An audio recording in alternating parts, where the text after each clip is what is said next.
this pride thing that we've been talking about, and there was something that I was writing down that sometimes pride makes you believe your gift is greater than your character.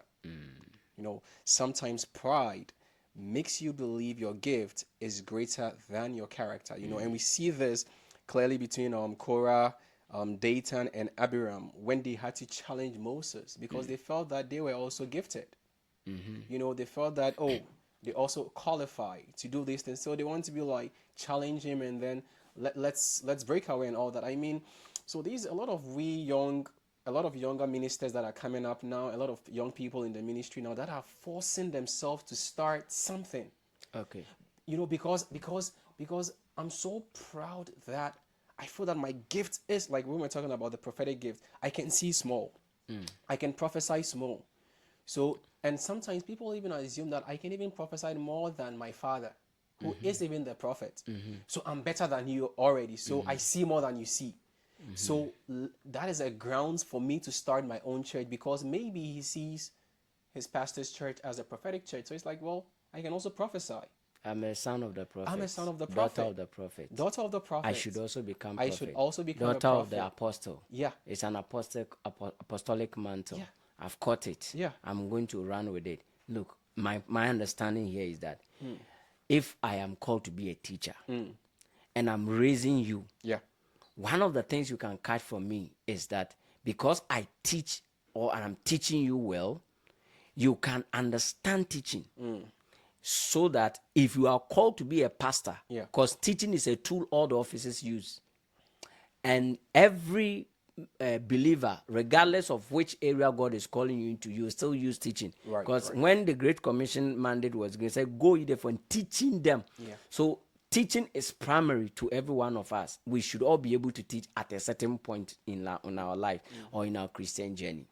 However, if I sat under a teacher and then he was always teaching, that teaching grace will rub on me. Not that I'll become a teacher, but I will learn the art and the skill of teaching. And I can appreciate teaching grace. And that when someone is teaching, I can tell. And if I am to teach in my area, I will employ that skill that I have learned.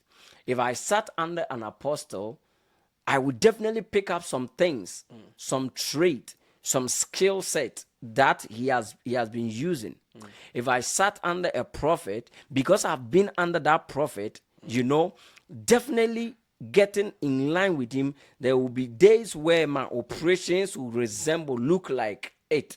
But if God hasn't called me into the prophetic ministry, apostolic ministry, I can't say that because my father is an apostle, or my pastor, or whoever I was under is in a particular office, I am also going to work in that office. I don't believe that.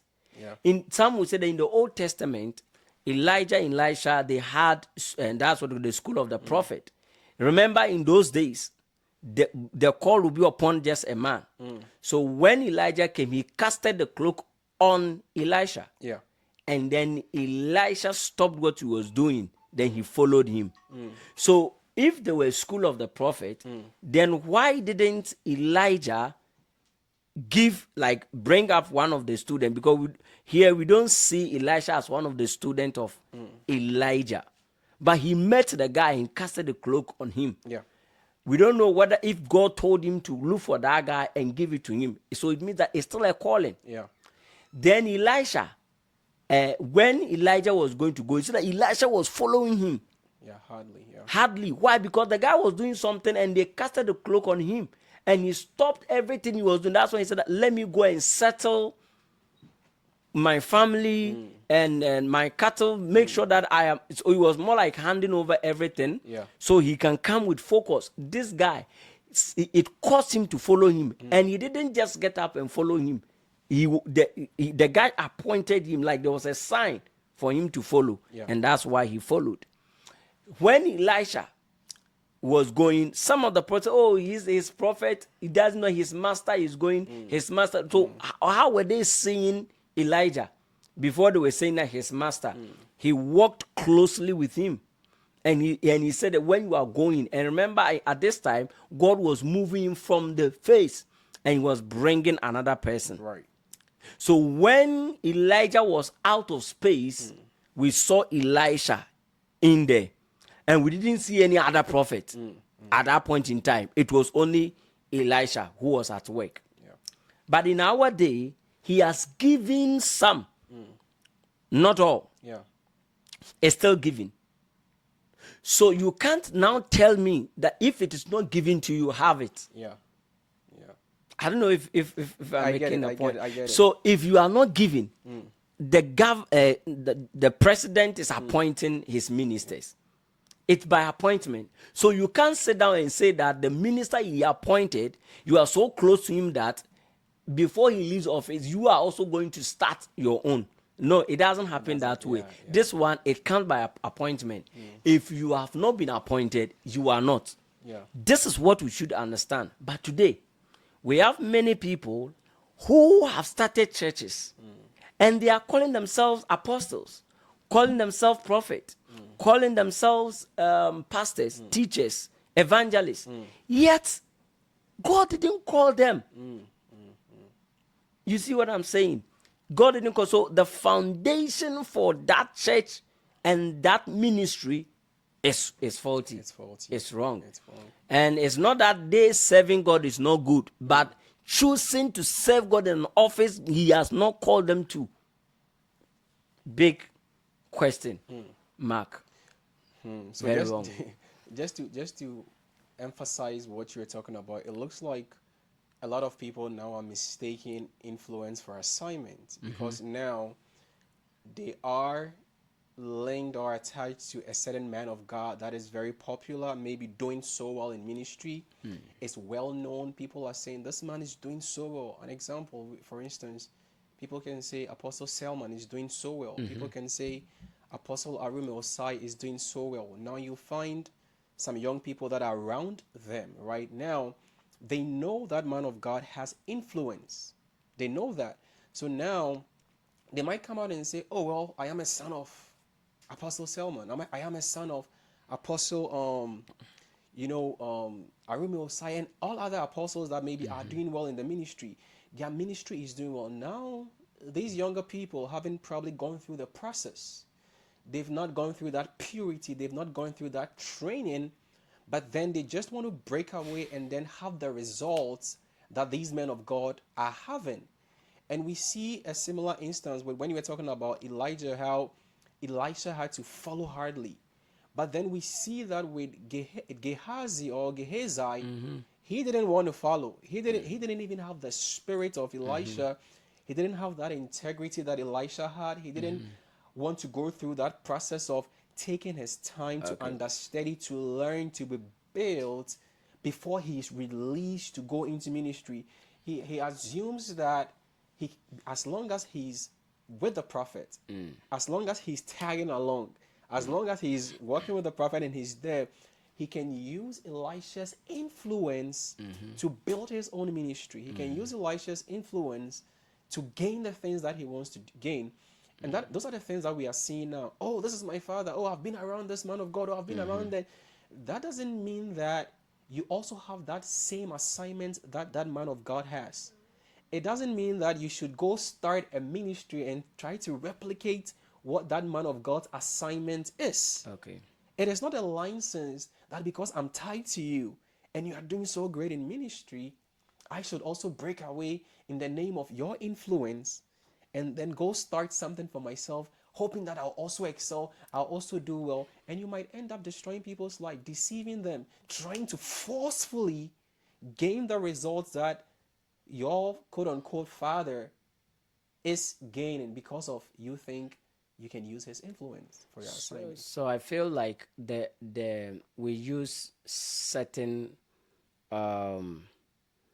we are using some words or some concepts into the extreme that we eliminate God from the equation. Yeah.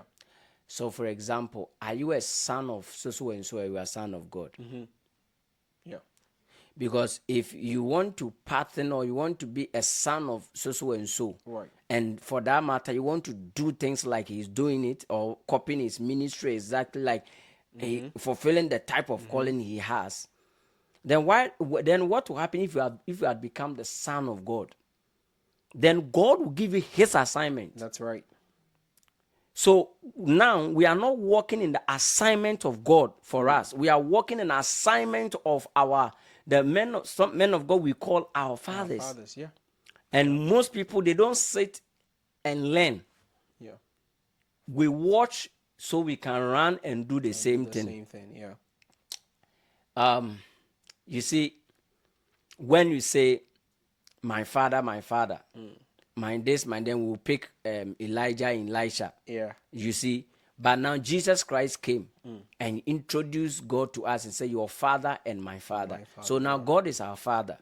Then the Father himself has established for us our purpose and destinies on earth. So Jesus Christ gave the gift. So those gifts are given. And so he decides who gets it. You don't decide to have it. So I believe that if I am called, or if clearly God has called me into the apostolic ministry, and then I see an apostolic ministry, it will be right for me to go into that ministry, to serve, to learn, to mature, to grow into the standard and stature where I will fit the calling God has given to me. Right. Even if I'm not going to go directly under that ministry, by God's grace, today we have the social media platforms. I will get information, the relevant information from there. And if there are materials that I can get, I'll get these materials. And then with my Bible beneath, which is the most important foundation, I will study and go through all of this. Look at the knowledge Paul had. Paul is described as such an intelligent and such a great person. Yet when Paul, with all his knowledge in Judaism, received the call from God directly, what happened? He left. He didn't enter into ministry directly, regardless of what he knew. The Arabia, there are two different school of thoughts. But this school of thought that says he went away to study, to build himself. And so what would he be studying, or what would be the materials that he will be using, or is likely that he will be using? I believe was reading the Torah. Yeah. He will be reading the scrolls that Isaiah wrote, this person wrote concerning Christ and all that. So he studied the prophecies and he saw this Jesus who has called him, and to understand the move, because this is a scholar. So he wanted to understand this calling upon his life, that in Judaism, I sat down, I was schooled, I was taught. Now that he has called me into this, I didn't work with him. I know the Peters, I know the Matthews and all of that. Yeah. So I need to go and equip myself. And when he had done that, he went to be with them for 15 days. Or I think for 2 weeks, he went to be with them in Jerusalem to inquire further about certain things that he didn't understand well, to establish himself. This is Paul. Yeah. The result is there for us to see. Look at what Paul did. Right. It tells you a man with foundation. It tells you a man who has taken his time to learn. Right. So Paul was called, but after the calling, he went for the training. One of the mistakes we have done today is that instead of us waiting for God to call us and then go for the training, we call ourselves and go for the training. And then some are also training the people and say God will call you. And some are not even going for the training at all. And they say that they are into it.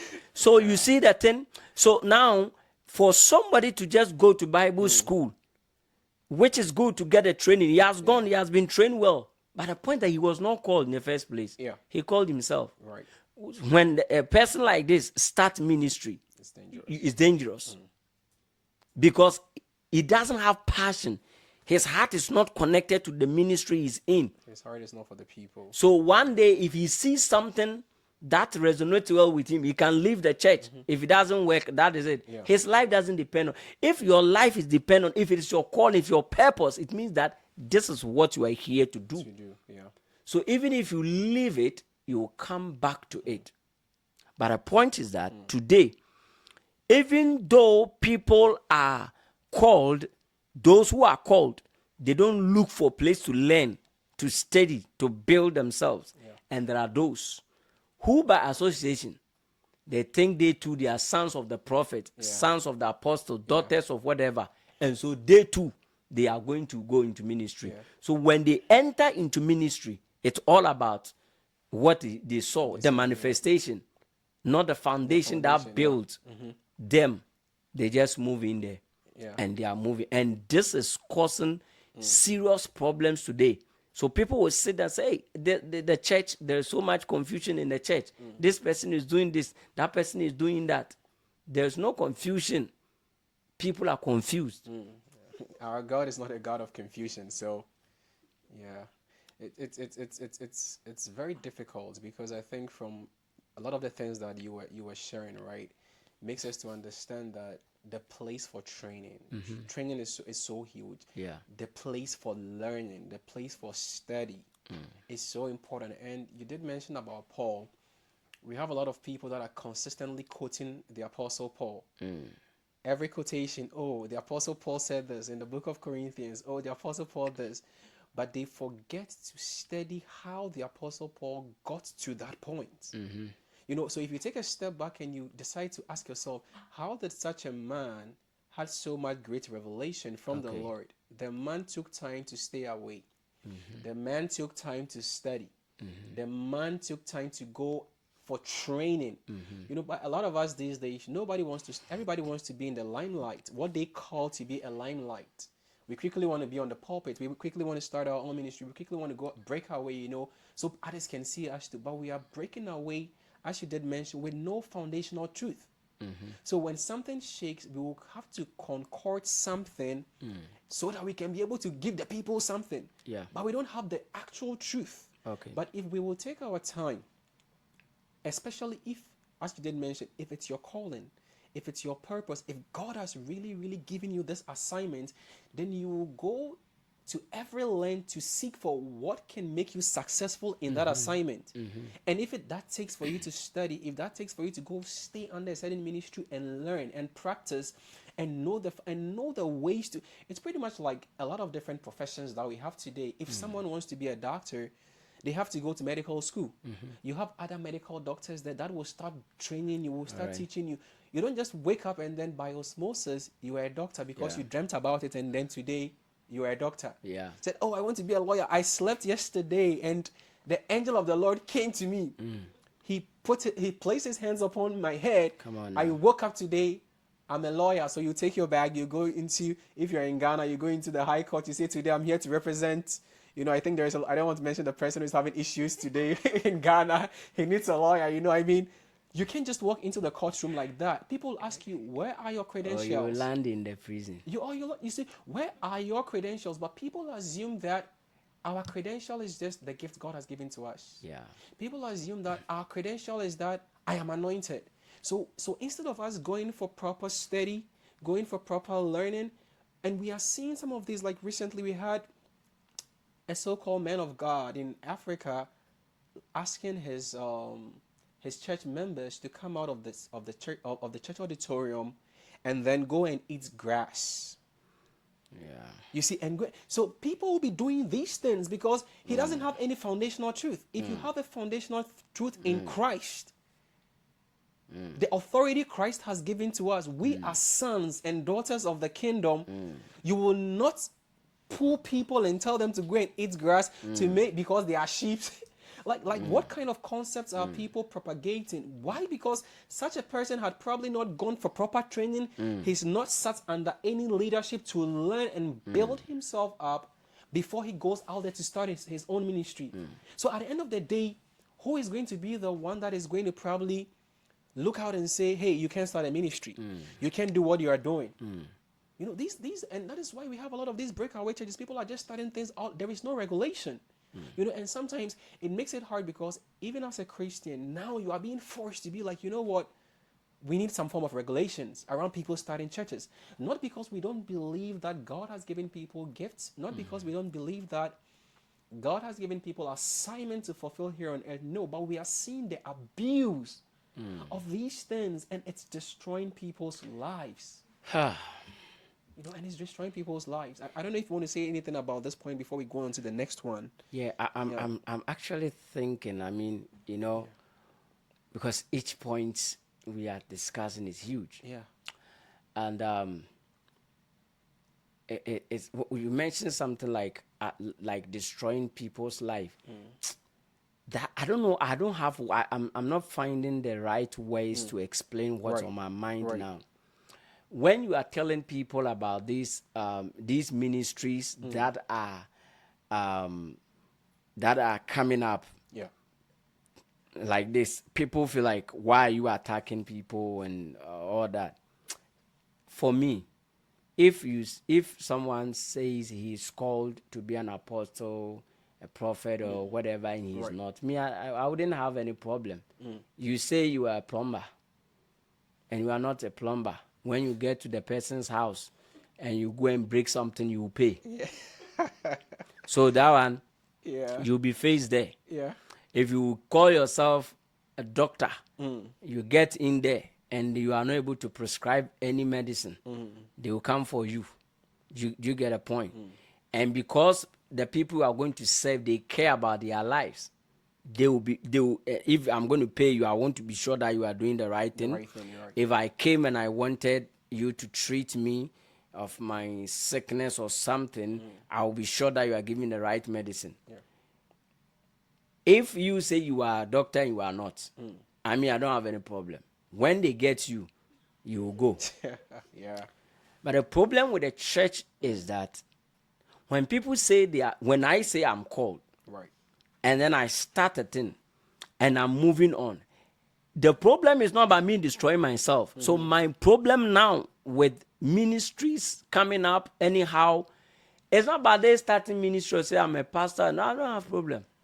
My problem now. So what's my problem? Or what's your problem? My problem is the people you are destroying, The lives you're the destroying. lives you are destroying, because I'm big on purpose. Yeah. Why am I so much big on purpose? Is because God created every human being with and for a purpose. Right. Every purpose God has invented is to serve His interest. So in a simple way, Right. if anyone who is searching for the will of God is searching for the purpose of God for his life. Yeah. Because what will be the will of God if not the reason why He created you? Yeah. So if you claim to be a man of God, and then you end up selling your ideas and motive to get things from the people for yourself, Yeah. you are stealing from them. You are defrauding them. You are a thief. And you are doing that in God's name. So the next thing you are doing, that you are endangering or destroying the reputation of God. Yeah. Now you are making people to know that the church was established to take To deal people. to do people. The church was established to disgrace people. The church was established to impoverish people. The church was established because that's what people are saying, and the reason why many are not even coming to the church. So it is not that the person himself is abusing his own life. Yeah. Like if I am smoking Yeah. overly, destroying myself, drinking, Yeah. destroying myself, it's myself. All things being equal, you say yourself. So if for nothing at all, you alone. Yeah. But this one, you are not doing it into yourself alone. You are sending something across that is not true. Yeah. And people will wake up one day only to realize that, in coffee, Yeah. hey, young asofo, asofo, the omu baku mpo. Them now the person said pastors are all bad, pastors are all evil. It's not true. Yeah. And then some will say that, oh no, there's no good prophet. Yeah. It's not true. If there are no prophets, then Jesus Christ didn't give any gift. He gave gift. So there are true prophets, there are true apostles, there are true evangelists and pastors and teachers. Yeah. They are. So the issue I have here is that when people go out like that and they are doing things this way when God has no hand in it, Yeah. then we make it look as if this is what God has established. And so there are those who will never come to the church.